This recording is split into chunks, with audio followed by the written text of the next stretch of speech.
Comment reconnaître un AVC? Installez-vous ici et nous allons faire le test ensemble. D'abord, on observe le visage de la personne pour voir si on remarque une anomalie, une asymétrie par exemple.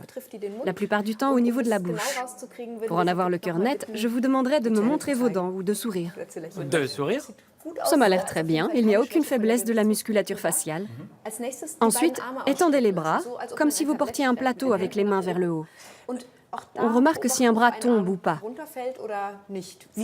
Ça donnerait quoi en cas d'AVC? En général, le côté atteint perd une partie de sa force. Il est rare que ce soit une perte totale. Parfois, on essaie de plier le bras pour compenser cette perte de force. Quand on vient de faire un AVC, on est incapable de tenir les bras comme ça, l'un à côté de l'autre. D'accord. On a déjà échangé quelques mots et tout avait l'air d'aller. Les personnes victimes d'AVC ont tendance à mal prononcer les mots, à dire par exemple « racotte » à la place de « carotte ». Ah d'accord. Ou bien les mots deviennent plus rares. Le style télégraphique est également typique de cette pathologie, parce que la personne doit se concentrer beaucoup plus pour s'exprimer, et tous les mots prononcés n'ont pas forcément le sens voulu.